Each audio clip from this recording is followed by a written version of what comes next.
সত্যি কথা বলতে কি, এমন জায়গায় এসে কথা বলার থেকে নীরবে দাঁড়িয়ে থাকাটা হচ্ছে সবচেয়ে উত্তম, যেটা আমার কাছে মনে হয়।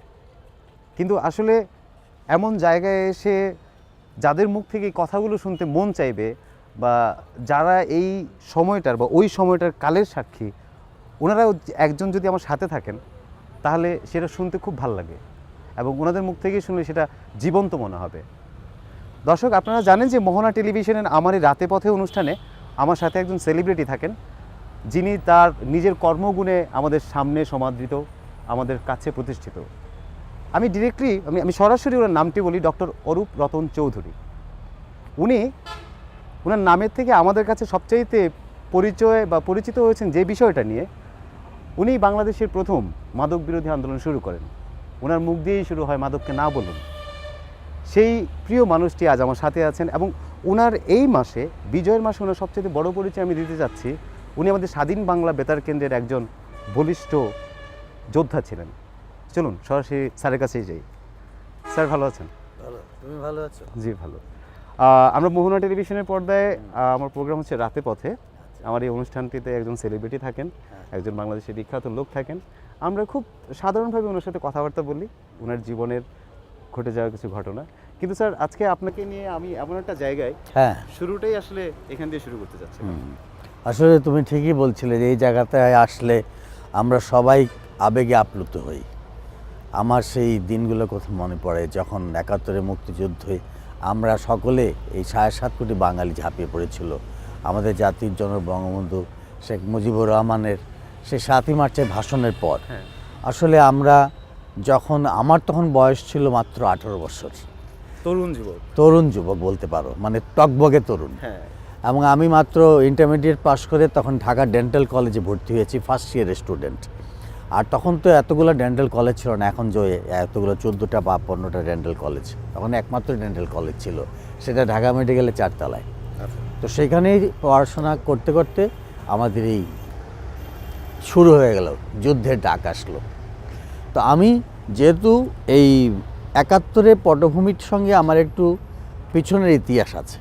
ইতিহাসটা হচ্ছে যে আমি 69-70-এর গণ আন্দোলন যেটা হচ্ছিল বাংলাদেশে, মানে এর একটা পূর্বে থেকে যে আন্দোলনটা চলছিল, যে পাকিস্তানি স্বৈর শাসক থেকে আমাদেরকে সম্পূর্ণভাবে আলাদা একটা জাতিসত্তা নিয়ে আমাদেরকে দেশকে স্বাধীন করতে হবে, এই যে একটা আমাদের চেতনার একটা প্রয়াস ছিল যে আমরা আন্দোলন করে আমাদের পাকিস্তান থেকে, পূর্ব পাকিস্তানকে আমরা একটা নিজস্ব রাষ্ট্রে পরিণত করব, বাংলাদেশ। সেইটার আন্দোলনের সঙ্গে কিন্তু আমি তখন থেকে জড়িত। মানে তখন তুমি জানো যে ঢাকা বিশ্ববিদ্যালয়ের ডাকসুটা ছিল সাংস্কৃতিক কেন্দ্র।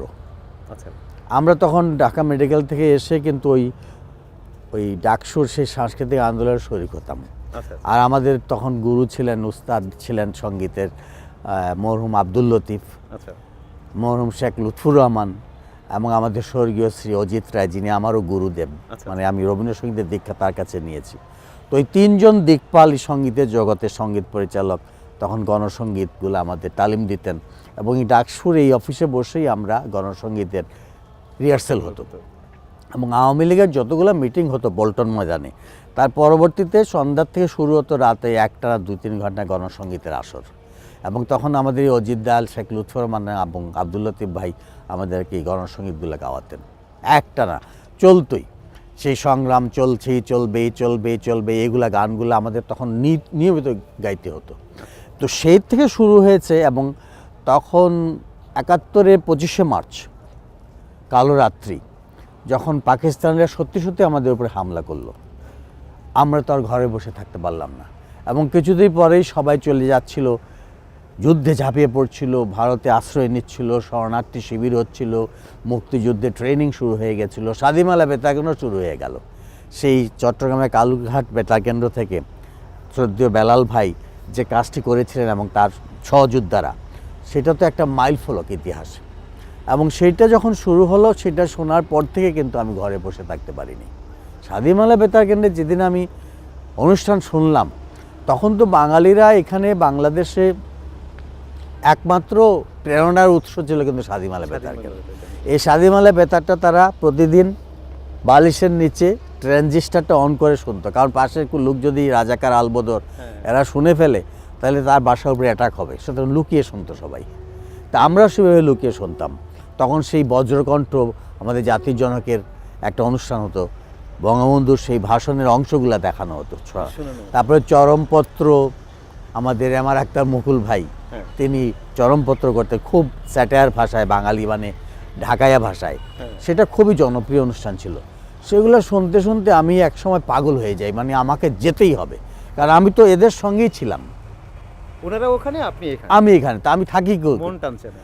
তাই আমি একদিন ঠিক করলাম যে একদিন আমি চলে যাব। বাবা মাকে যদি বলতে যাই তাহলে তারা আমাকে দিবে না হয়তো, কারণ আমি 3 ভাই বোনের মধ্যে সবচেয়ে কনিষ্ঠ, সবার ছোট, এবং মায়ের খুব আদরের।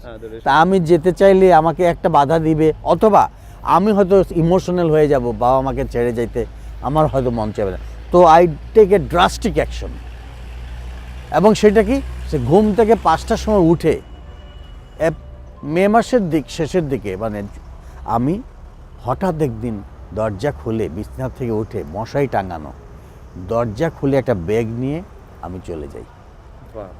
এবং তুমি শুনলে অবাক হবে, এই যুদ্ধে যাওয়ার যে পথ পরিক্রমা, মানে আমি তো ঢাকা থেকে, তখনকার ইপিআরটিসি বাস ছিল, ইস্ট পাকিস্তান সেই এখন যে বিআরটিসি, সেই বাসটা আমি আজিমপুর থেকে নিয়ে একদম কুমিল্লা দাউদকান্দি পর্যন্ত চলে যাই। দাউদকান্দিতে নেমে তো আমি অবাক, ওখানে সমস্ত ব্রাশ ফায়ার করতেছে পাকিস্তানি মিলিশিয়ারা, রাজাকার আলবদররা তাদের বাঙালিদের মুক্তিযোদ্ধাদের ধরিয়ে দিচ্ছে, চোখ বাঁধা, এবং তারা ব্রাশ ফায়ার করছে। আমি তো ওই অবস্থায় পড়ে গেছি বাস থেকে নেমে। আমি তখন মানে ঈশ্বরকে ডাকতে শুরু করছি যে আমি কি মৃত্যুর মধ্যে চলে আসলাম, এটা আমি কি করলাম, এই পাগলের মতো কাজ করলাম নাকি? কিন্তু ঈশ্বর সহায় থাকলে তো সবই হয়, আর উদ্দেশ্য যদি মহৎ হয়। তা আমি তো যুদ্ধে যাব বলে আমি ঠিক করেছি। তা আমি ওইভাবেই লাইন দিয়ে তাদের সঙ্গে আমি লঞ্চে উঠে যাব, ফেরিতে উঠে যাব।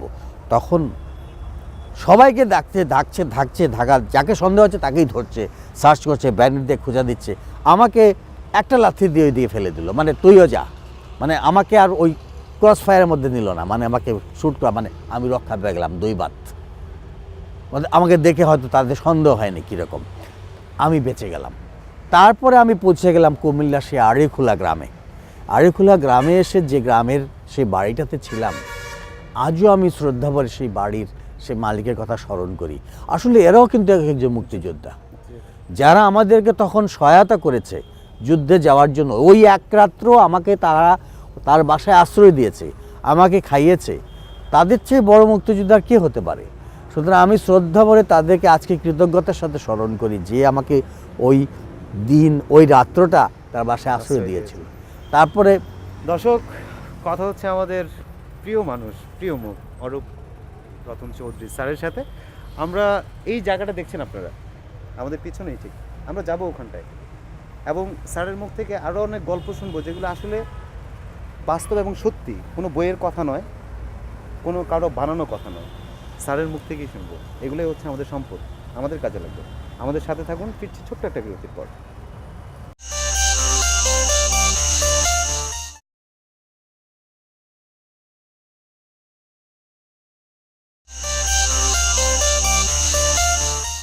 এমন একটা স্মৃতিসৌধ, এমন একটা বুদ্ধিজীবীর জায়গায়, এমন একটা সুন্দর মানে স্থাপত্য, এটা কি আসলে আমাদের উদ্বুদ্ধ করেছে? অবশ্যই এই স্মৃতিসৌধটা বা এই স্তম্ভটা যদি না থাকতো, আজকে আমারও এরকম আবেগে আমি আপ্লুত হইতাম না, আর এই অনুষ্ঠানটা হয়তো সেইভাবে সৌন্দর্যমণ্ডিত হতো না। এই পরিবেশটাই সৃষ্টি হয়েছে কিন্তু সেই মুক্তিযুদ্ধের পটভূমিতে, এবং তাদের প্রতি শ্রদ্ধা জানানোর জন্য যে ধরনের মানে এখানে আকার আকৃতি থাকা দরকার, সে সম্পূর্ণভাবে একটা শৈল্পিক গুণে সেটাকে সুন্দরভাবে রাখা হয়েছে। এবং এখানে আসার পরই আসলেই আমি আজকে খুবই মানে আমি অনুভূতিটা আমার আজকের দিনে যতখানি মানে ওই গাড়িতে আসার সময় আমার ভিতরে যতখানি কাজ করছিল, তার মাত্রাটা মানে দ্বিগুণ পর্যায়ে চলে গেল আমি যখন এখানে এসে নামলাম। মানে আজকের এই দিনটা স্মরণ করতে হয় এই জন্য যে কত যে বুদ্ধিজীবীকে তার কয়েকটা দিন আগে তারা এই 14 তারিখে এদেরকে এইভাবে নির্মমভাবে হত্যা করলো, এবং এটা আমাদের জাতির জন্য একটা কলঙ্ক। আমরা তো চিন্তা করতে পারিনি আমাদের যে মেধাবী ব্যক্তিরা ছিলেন যারা বাংলাদেশকে মানে সত্যিকারভাবে গুছিয়ে তাদেরকে একটা পরিপূর্ণ সোনার বাংলা রূপে রূপ দিতে পারতেন, তাদেরকে ধরে এনে তারা এখানে হত্যা করলো। এটা আমাদের জাতির জন্য আসলে যতদিন বাংলাদেশ থাকবে ততদিন আমাদের কলঙ্কটা মাথায় নিয়ে থাকতে হবে, এবং আমাদের এই কলঙ্কটা মোচন হবে সেই দিন যেদিন আসলে বাঙালি সত্যিকারভাবে এদেরকে ঠিক সমানভাবে শ্রদ্ধা জানাতে পারবে। এবং আমাদের বাংলাদেশ যে আদর্শ নিয়ে আমরা মুক্তিযুদ্ধে ঝাঁপিয়ে পড়েছিলাম, যে বাংলাদেশকে বঙ্গবন্ধু শেখ মুজিবুর রহমান দেখতে চেয়েছিলেন, আমরা সকলের আমাদের ইচ্ছা ছিল, যার জন্য আমরা জীবন বাজি রেখে যুদ্ধে গিয়েছিলাম, সেটা যিনি বাস্তবায়িত হবে। আমরা বাংলাদেশকে দেখতে চাই একটা সুজলা সুফলা শস্য শ্যামলা বাংলাদেশ, যেটা আমাদের সকলের স্বপ্ন ছিল। সুতরাং ততদিন তারা হয়তো আমাদের ঋণের বোঝা নিয়ে আমাদের থাকতে হবে। দিক নির্দেশনা, আমি এখন হাঁটছি, মনে করো আমি গন্তব্যস্থলে যাওয়ার জন্য আমাকে একটা দিক নির্দেশনা দিতে হবে। সেই দিক নির্দেশনার কাজটি করেছে স্বাধীন মালা বেতার কেন্দ্র। আমি তোমার একটা সিম্পল এক্সাম্পল দিই। এই যে এতগুলা সেক্টর বাংলাদেশে যুদ্ধ করেছে, কতগুলা সেক্টর, এই সেক্টরের মধ্যে একটা সেক্টর কিন্তু ছিল এই আমাদের স্বাধীন মালা বেতার কেন্দ্র, যারা যুদ্ধটাকে পরিচালিত করত। আজকে অমুক ব্রিজটা উড়িয়ে দিয়েছে আমাদের বীর মুক্তিযোদ্ধা গেরিলা বাহিনী, সেই নিউজটা তো আসতে হবে, তা নাহলে আর তারা যারা মুক্তিযুদ্ধের ট্রেনিং নিয়েছে তারা উৎসাহিত হবে কি করে, যে তাদেরই ভাই এবং তাদেরই ট্রেনিং করা এরা যে ব্রিজ উড়িয়ে দিয়েছে এবং এতজন পাকিস্তানি আর্মিকে তারা হত্যা করেছে, 10 জনকে ওই জায়গায় হত্যা করেছে। এই খবরটা যখন পৌঁছায় তখন তাদের শরীরের রক্ত আরও মানে টকবক করে। এই জিনিসগুলা, তাছাড়াও যারা বাংলাদেশে ছিল তারা তো জানতে পারছিল না কি হচ্ছে, যুদ্ধে কি আমরা জয়ী হচ্ছি না তারা জয়ী হচ্ছে। এই খবরগুলো পৌঁছাতো কিন্তু স্বাধীন মালা বেতার কেন্দ্র এবং টপ একদম কারেন্ট নিউজ।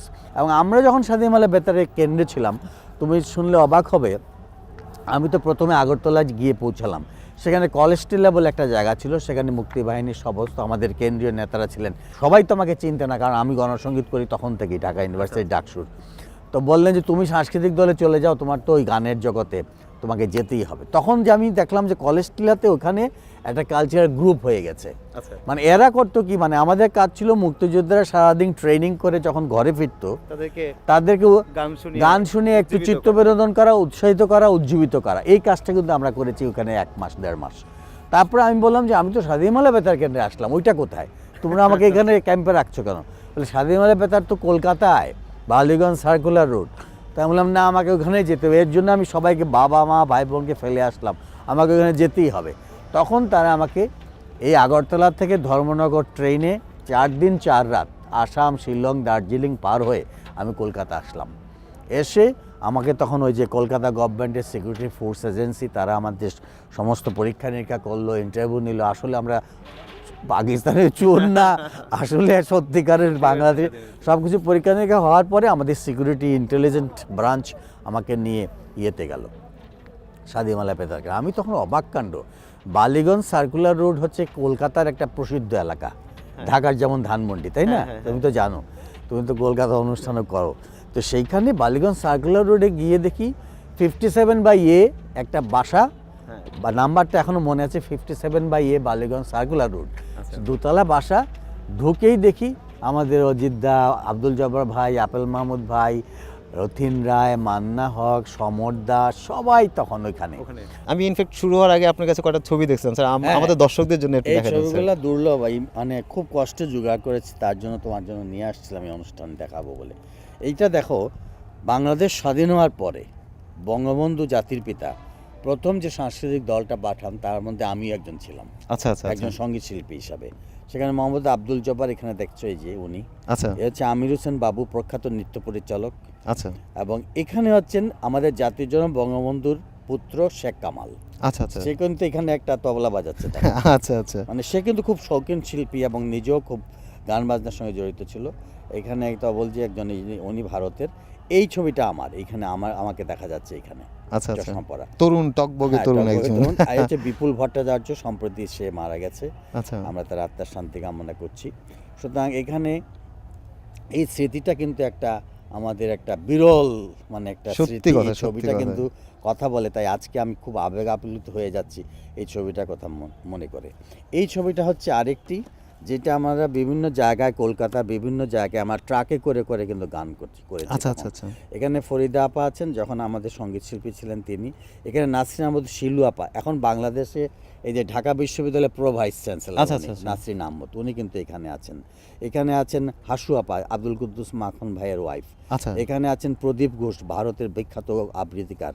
দেবদুলাল বন্দ্যোপাধ্যায়, এই যে দেবদুলাল বন্দ্যোপাধ্যায়, এবং এরা কিন্তু আমাদের বাংলাদেশ শিল্পীদের সঙ্গে ভারতের শিল্পীরা যে একসঙ্গে আমরা গান একসঙ্গে করতাম কাজ করতেন। শরণার্থীদের জন্য, বাংলাদেশের মুক্তিযুদ্ধের জন্য, এই স্মৃতিটা, এই ছবিটা কিন্তু তারই একটা মাইল ফলক। বাহ, চমৎকার। আমরা আসলে মানে চাক্ষুষ একটা ইতিহাস দেখলাম। হ্যাঁ, সত্যি কথা এটা বলতে। দুর্লভ ছবি, এটা জাদুঘরে ছবি। দিতে হবে। হ্যাঁ। তো সেখানে ঢুকেই দেখি আমাদের সমস্ত শিল্পীরা এখানে আছে। আমাদের ওই স্বাধীনমেলা বেতাকেন্দ্র দোতলা বিল্ডিং ছিল, উপরতলায় ছাদ, একতলায় ছিল আমাদের একটা অফিসের মতো একটা ডাইনিং রুম, কিচেন টিচেন, আর দোতলায় ছিল আমাদের থাকার ব্যবস্থা আর একটা স্টুডিওর মতো। তো স্টুডিওটা বানানো হয়েছিল সেরকম এখন অত্যাধুনিক স্টুডিওর মতো না, চট দিয়ে ঢেকে একটা স্টুডিও বানানো হয়েছিল।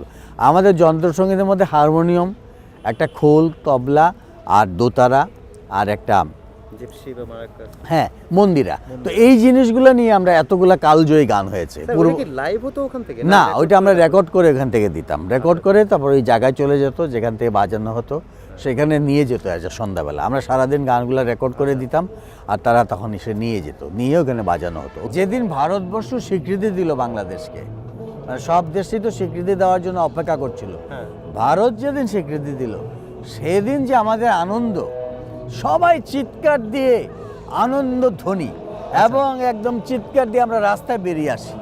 ওই দিন সবাই বলে এটা কি হচ্ছে, কি ব্যাপার, তোমাদের কি হয়েছে এখানে? বলে আমাদের বাংলাদেশকে ভারত স্বীকৃতি দিয়েছে, জানো না তোমরা? তাই নাকি? তো এটা কি, এটা কিসের অফিস? বলে এটা স্বাধীনমেলা বেতার কেন্দ্র। ওই তখন সবাই জানলো। এইটা একটা ইন্টারেস্টিং ঘটনা। আমরা অনেকেই জানতাম না, হ্যাঁ। আমরা অনেকেই জানি না যে কথাগুলো আজকে স্যারের মুখ থেকে শুনছি। আমরা স্যার একটু সামনে যে হ্যাঁ। করে আসি, আমাদের সাথে থাকবেন, আমরা ছোট্ট একটা বিরতি নিচ্ছি।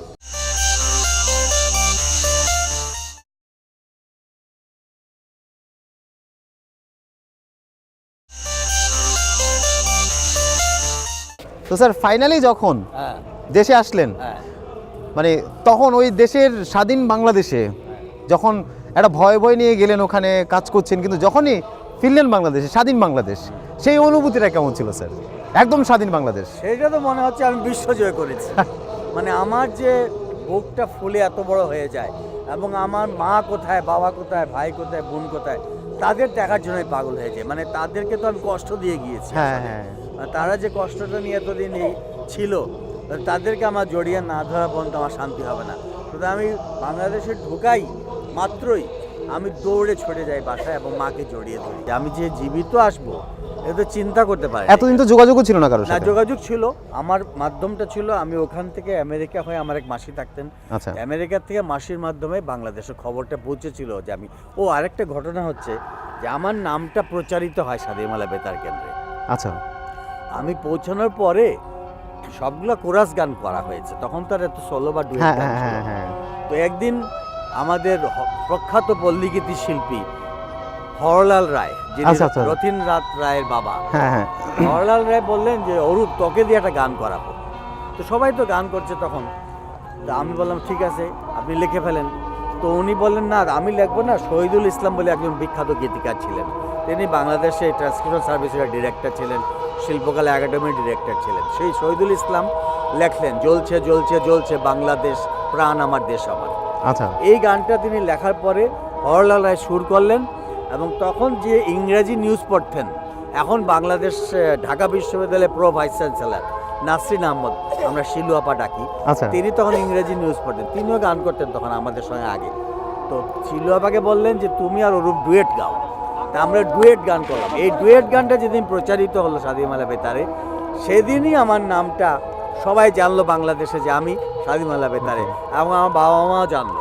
তবে নামটা প্রচারিত হওয়ার পরে আমার বাবা মা একটু ভীত সন্তুষ্ট হয়ে ছিলেন, কারণ তাদের ছেলে চলে গেছে যুদ্ধে, তাদের উপরে অ্যাটাক হতে পারে, সুতরাং তারা একটু নিরাপদ আশ্রয়ে ছিলেন, যার জন্য পরবর্তীতে আতঙ্কের মধ্যে ছিলেন আর কি, যে যদি কিছু হয়। যে আমাদের ঈশ্বর সহায় কিছু হয়নি। তামাকের কারণে ক্যান্সার, ফুসফুসের প্রবলেম, তামাকের কারণে অনেক সমস্যা হয়, সেটা সবাই বলে।